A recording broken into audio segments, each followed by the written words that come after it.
नमस्ते सबैजनालाई सन्चै हुनुहुन्छ आरामै हुनुहुन्छ भन्ने आशा गर्दछौँ। आज चाहिँ हामी स्वयम्भू सिंगल ट्री आदेश्वर हुँदै व्हाइट गुम्बाबाट काठमाडौँको दृश्य कस्तो देखिन्छ त भनेर हेर्न गएका थियौँ। अनि जाँदा जाँदै यो चाहिँ अलि अफरोड बाटो थियो, एकदम अप्ठ्यारो जस्तो पनि छ तर धेरै अप्ठ्यारो पनि छैन। धुलो र ढुङ्गा भएको कारणले हल्का अप्ठ्यारो लाग्न सक्छ पहिलो पटक आउने मान्छेहरूको लागि। तपाईहरु पनि यो ठाउँमा आउनुभयो भने एकदम केयर गर्नुहोला। अनि यहाँनिर अगाडि देख्न सक्नु सानो किराना पसल छ, नास्ताहरू अनि खाजाहरू यहाँ पाउन सकिन्छ।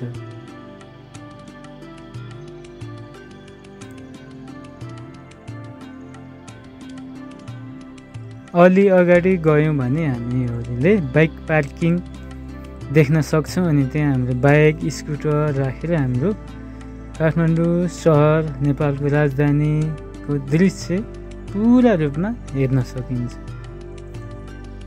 ल हेरौँ है त। यो चाहिँ हाम्रो सामाखुसी चोकनेरको बाटो तपाईहरुले देख्न सक्नुहुन्छ। घरहरू पारी राम्रो राम्रो ठुल्ठुलो घरहरू बनिरहेको छ, गाडीहरू चलिरहेको दृश्य तपाईले देख्न सक्नुहुन्छ।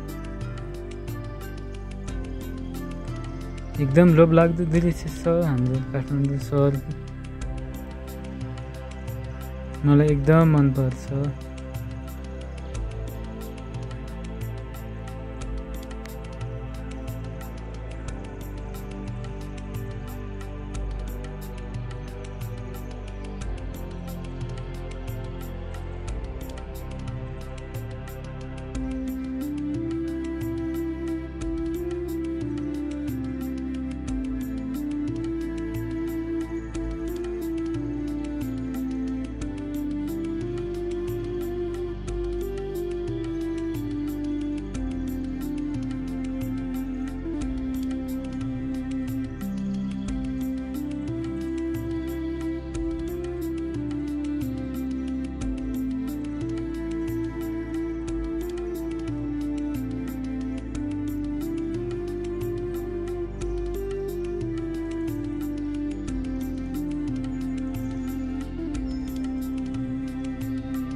यहाँबाट चाहिँ हामीहरू अब फर्किन्छौँ।